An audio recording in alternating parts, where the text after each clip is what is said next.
Welcome to Ballet Bites, your daily 10-minute deep dives into the world of Pointe readiness. Today, we're really unpacking what it takes to transition safely into your first pair of Pointe shoes. Absolutely.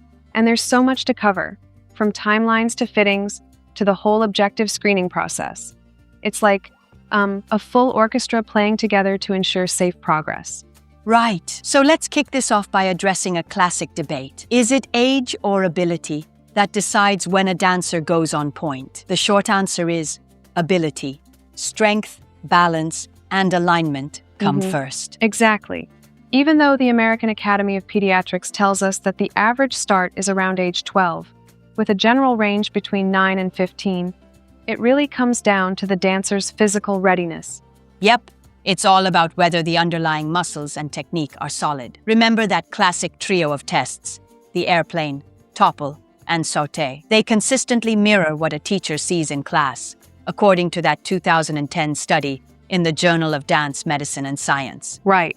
And all that objective testing really reinforces that notion. The technical readiness isn't just about a number on your birthday. It's a holistic, measured process. Absolutely. Now, fast forward to late 2024. Researchers introduced the Passe screen as a multi-test tool. It's designed to check key aspects like grand plié mechanics, ankle plantar-flexion range, and even relevé control. It's like a full diagnostic checkup before stepping on pointe. That screen has such strong inter-rater agreement, and it really nails down those must-pass components. It's a critical evolution in determining readiness. And that brings us to a real-life perspective. Many instructors now report a mean start age of about 11.8 years with a 5-year runway before going on pointe. It's a long journey that builds endurance and balance over time. Exactly. It's not a sprint. It's a marathon. Pre-pointe classes serve that purpose really well by developing calf and foot endurance, intrinsic strength, and core control. For sure. And if you're a parent or teacher, the key isn't, has she turned 12 yet? But rather, can she pass those objective strength, balance, and alignment screens consistently across classes? True. Moving on then, what should a 2025 readiness screen include beyond just age? Great question. First off, it's a teacher-led, skills-based assessment that leverages the functional tests like airplane, Topple, and Sauté. Then, you factor in the dancer's growth stage and their 3 to 5 year training volume. It's about ensuring the pace isn't rushed, especially during those tricky growth spurts. Exactly. And adding a medical review is crucial too, especially when there are issues like hypermobility or recurring injuries that might signal deeper concerns. Right. And don't forget bone health. Low energy availability and red can just erode bone density quietly, right at the moment when dancers are pushing into pointe work. Institutions like the Royal Ballet School are even running Readiness awareness weeks to spotlight fueling, menstrual health, and training loads. It truly is a layered approach. Functional skill tests, growth tracking, and clinical oversight all come together to paint a complete picture of readiness. Now, let's jump into the zone of fittings. The battle between traditional pace shoes and tech-forward models is heating up. Poor fittings don't just cause blisters. They can lead to black nails, bunions, and compromised technique. Right, oh yes, exactly. And that's why a first fitting must be in person. A skilled fitter will line up box and platform width, vamp length, and shank support to the dancer's unique foot shape and technique. Yeah, and think about it. Getting that in-person attention helps avoid mishaps like sinking, where a dancer collapses into a poorly fitted shoe, overloading the forefoot. It's critical to nail that exact alignment from the get-go. And while we're on fittings, there's been buzz about 3D printed pointe shoes, and even models with embedded pressure sensors that map forces during different activities. But for that first pair, simpler and more secure is always best. Exactly. While the tech innovations are super exciting, for beginners, a secure fit with a supportive shank and stable platform is the way to go. Relying on high-tech fittings before you've mastered the basics might throw too many variables into the mix. Right on. Speaking of which, there's also a debate about the trend of online fittings for first pairs. I mean, do you really think they can capture the nuances of a dancer's unique foot structure? I'm with you there. Online fittings might be convenient later down the line, but for a first fitting, it's non-negotiable.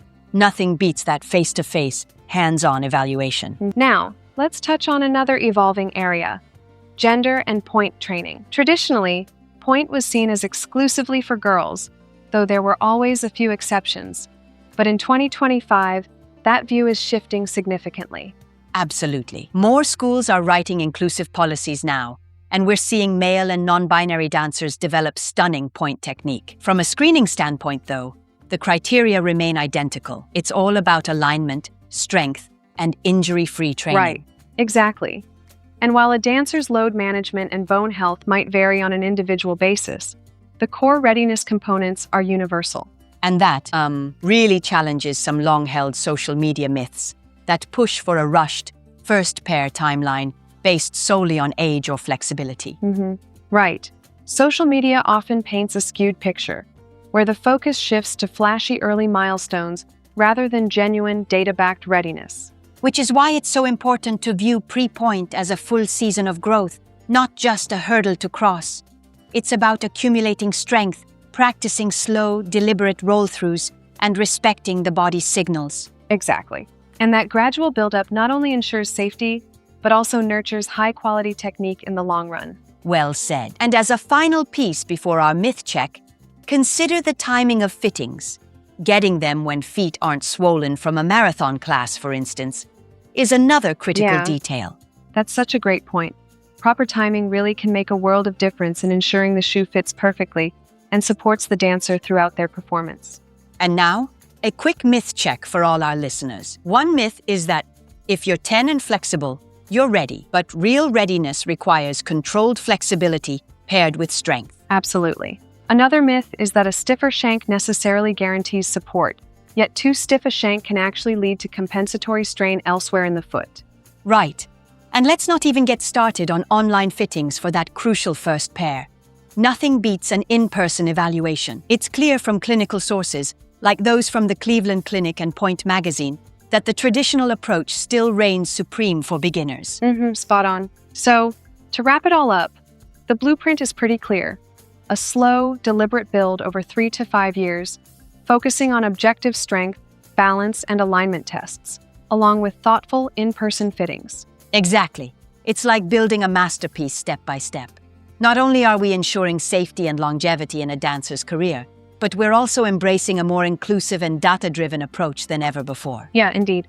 And even with all the modern tech and innovative fitting techniques coming into play, the fundamentals remain the same: foundation, control, and listening to your body. Precisely.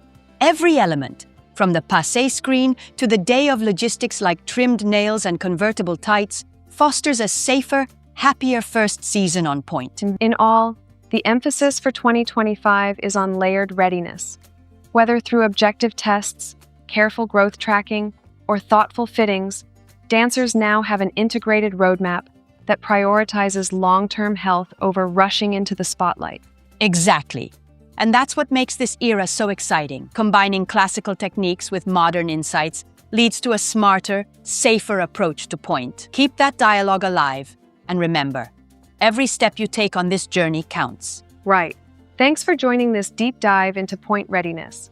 Whether you're a dancer, parent, or teacher, keep pushing for safety, patience, and precision. Until next time, clip those nails, plan carefully, and dance on. That's it for our deep dive today. Stay curious, stay informed, and keep dancing safely. See you next time on Ballet Bites.